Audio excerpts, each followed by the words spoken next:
Assalamualaikum warahmatullahi wabarakatuh. Selamat bertemu lagi dengan saya, Muhnur Sodik di channel pendidikan. Pada video sebelumnya telah dipaparkan kunci jawaban masing-masing soal. Akan tetapi jika hanya tahu saja kunci jawaban soal-soal ujian tersebut, tentu tidak cukup jika tidak tahu bagaimana suatu jawaban itu benar dan bagaimana suatu pilihan itu salah.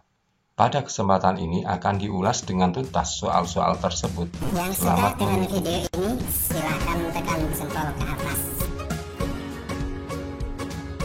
Yang tidak suka, silakan tekan jempol ke bawah. Bagi yang baru saja mampir di channel ini, silakan subscribe. Bagi yang belum, aku akan semoga cepat subscribe. Terima kasih. Soal pertama, bacalah teks di bawah ini.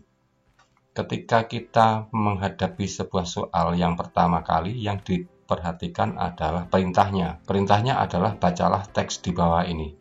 Selanjutnya kita melihat perintah berikutnya, yaitu pada baris yang paling bawah, yaitu arti kata bercetak miring pada teks di atas adalah.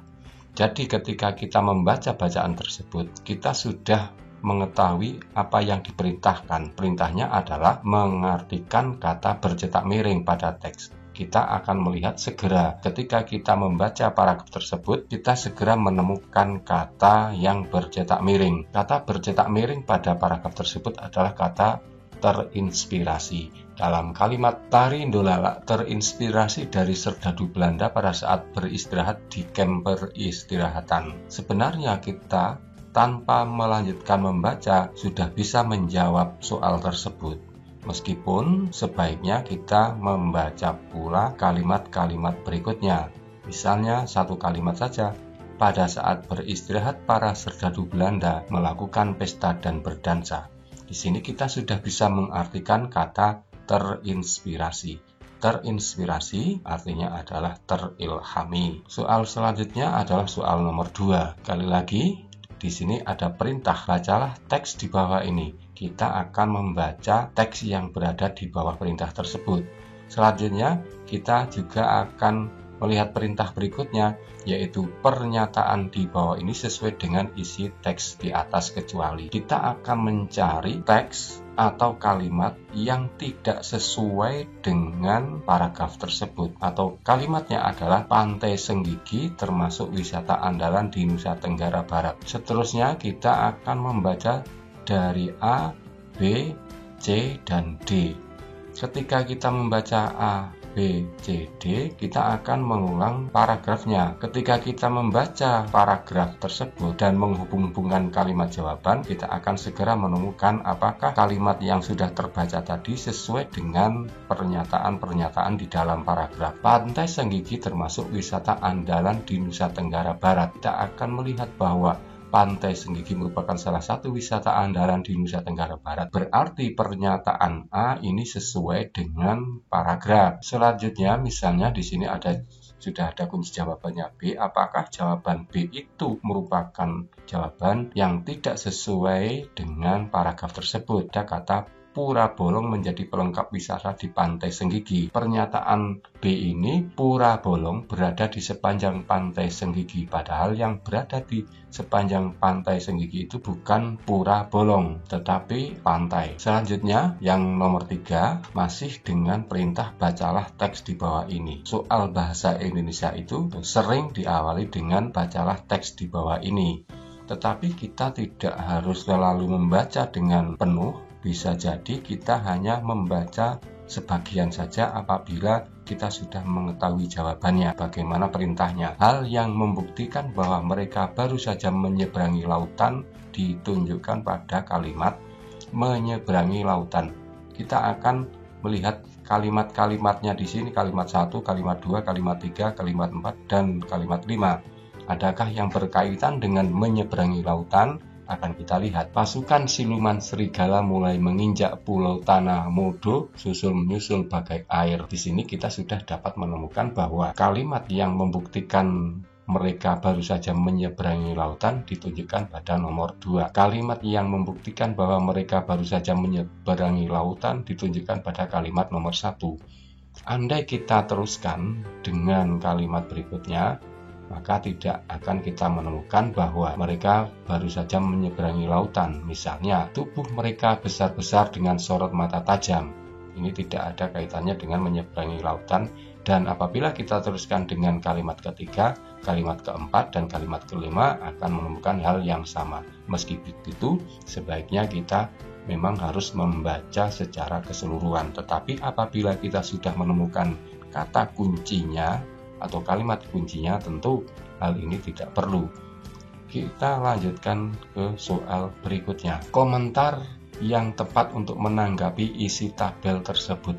Kita akan memberikan komentar terhadap paragraf fabel. Memberikan komentar itu kita pilih yang memiliki nilai positif, nilai yang patut ditiru. Misalnya, kalau kita akan melihat jawaban D, domba seharusnya membalas perkataan dari ayam. Ini tidak patut ditiru, tidak memiliki nilai positif. Kemudian kalau kita memilih C, tindakan ayam terhadap perilaku domba patut ditiru. Kalau kita melihat perlakuan domba itu yang seperti apa, yaitu menertawakan seekor ayam sepertiku di penghujung kematianku. Ini tidak perlu ditiru. Atau jawaban B, ayam seharusnya tidak perlu memarahi domba. Dan yang paling tepat yang memiliki nilai positif adalah jawaban A. Tindakan domba tidak terpuji karena menertawakan ayam. Selanjutnya, soal nomor 5. Sifat burung balam yang rendah hati ditunjukkan oleh nomor 1, 2, 3, atau 4. Kita akan mencari kalimat yang memiliki makna bahwa burung balam yang rendah hati. Burung balam.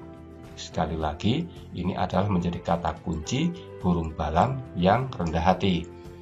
Semut merah merayap dari daun, dia mendekati burung balam. Terima kasih kebaikanmu burung balam, engkau telah menyelamatkan nyawaku. Ini bukan burung balam. Betapapun aku tak dapat melupakan jasamu burung balam, ini juga bukan burung balam. Bersyukurlah kepada Tuhan. Jadi fokus kita ada pada kalimat nomor 2 dan kalimat nomor 4. Sifat burung balam yang rendah hati. Kalimat nomor 2 misalnya, jangan berkata begitu, itu hanya suatu perbuatan yang tidak berarti.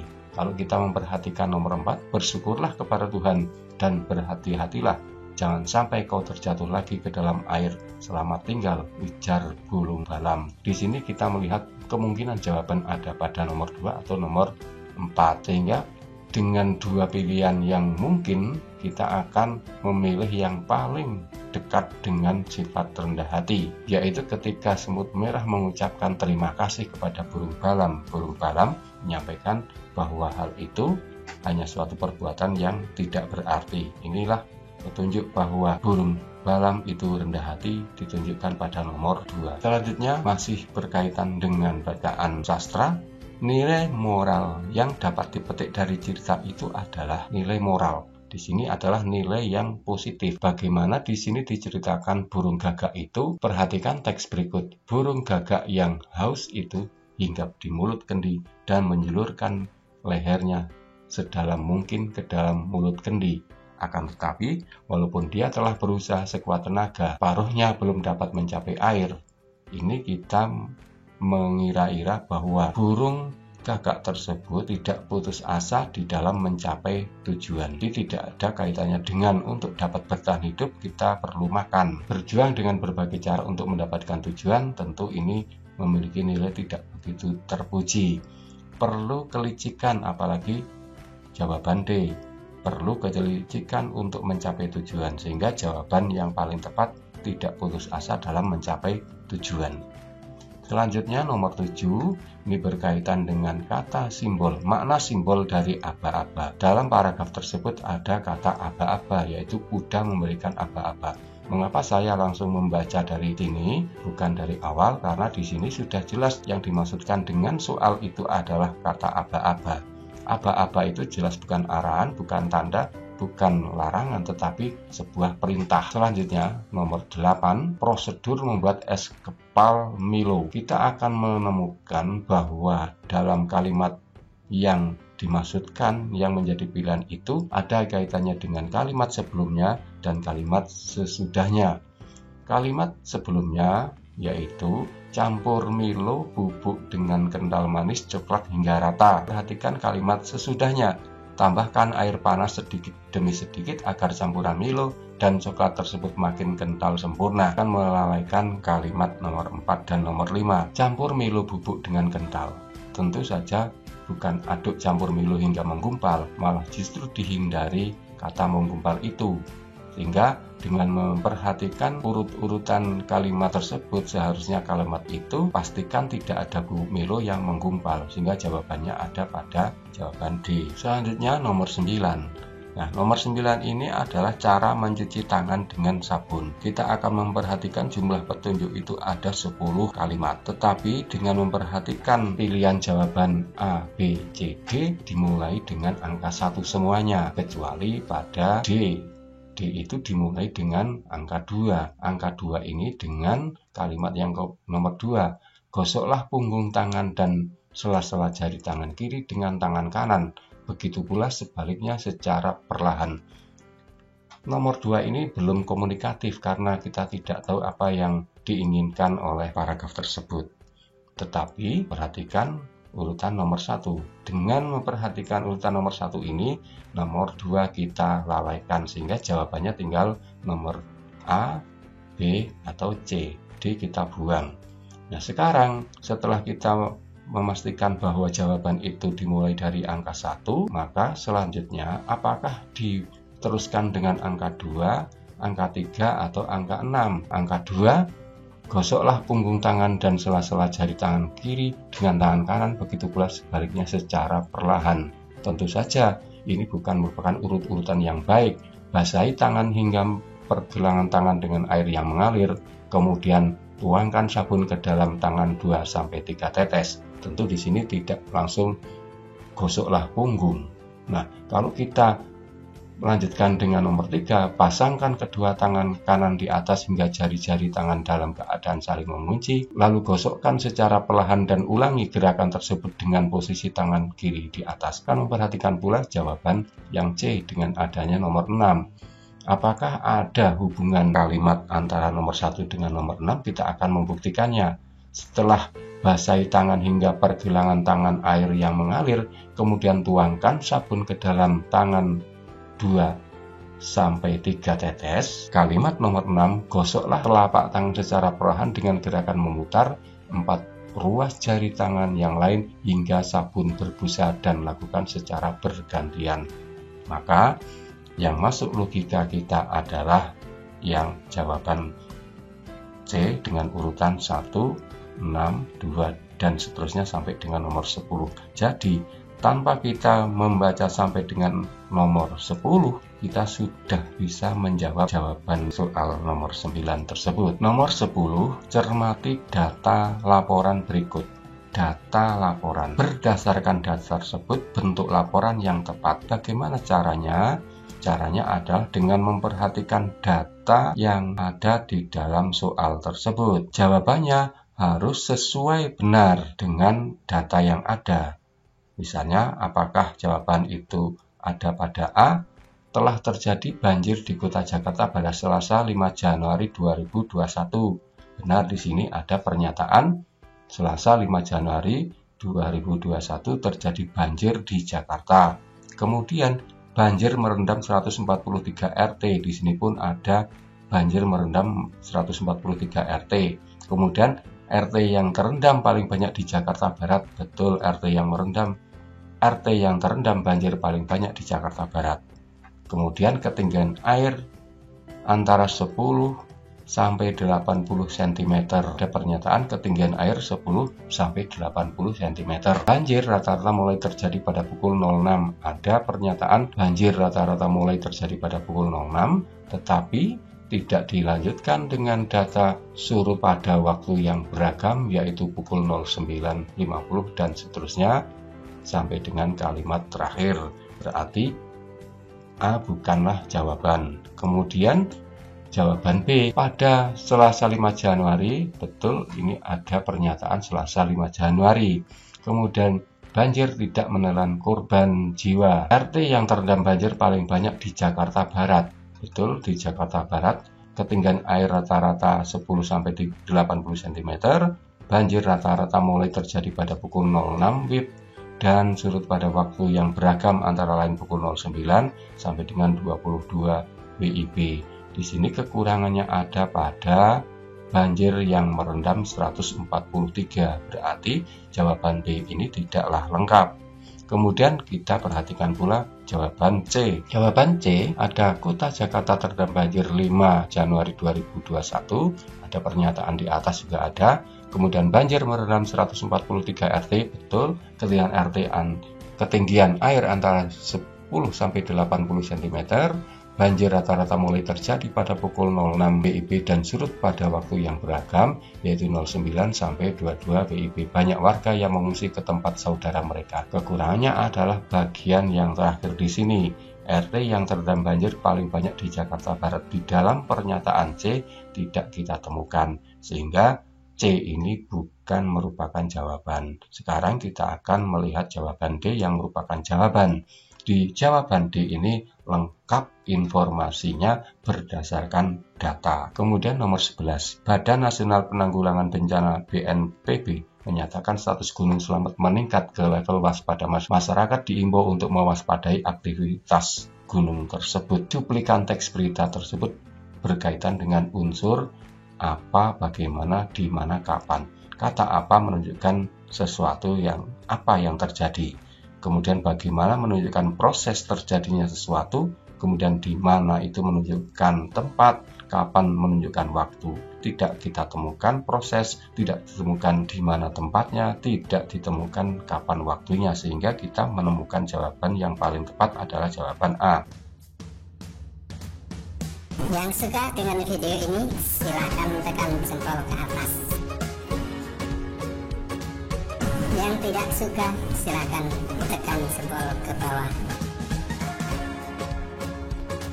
Bagi yang baru saja mampir di channel ini, silakan subscribe.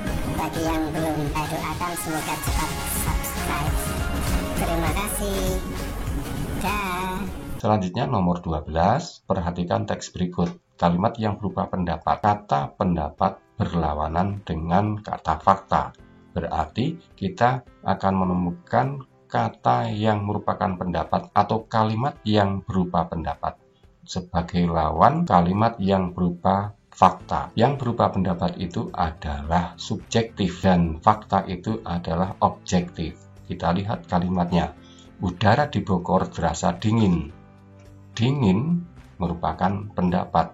Dingin bagi sebagian orang, dingin bagi beberapa orang, tetapi bisa jadi tidak dingin bagi beberapa orang yang lain, sehingga kata dingin ini merupakan pendapat. Kita melihat nomor 1 pendapat. Nomor 1 jawaban yang menggunakan angka 1 adalah nomor A dan C. Berarti kemungkinan besar jawaban A dan C dan B dan D kita buang. Opsi yang paling kita pilih adalah A atau C. Yang B dan D kita buang. Sehingga kita tinggal memilih angka 3. Di suhu di Bogor mencapai 24 derajat Celcius. Ada angka yang bersifat kuantitatif. Angka yang bersifat kuantitatif itu adalah sebuah fakta. Lawannya adalah kualitatif. Kata dingin adalah kualitatif. Kata melebihi hari-hari sebelumnya ini juga kualitatif, bukan kuantitatif. Kalau kita teruskan, maka akan kita temukan jawaban nomor 1 dan nomor 2 merupakan pendapat. Selanjutnya nomor 13, hal yang perlu dilakukan sebelum berlari hanyalah pemanasan.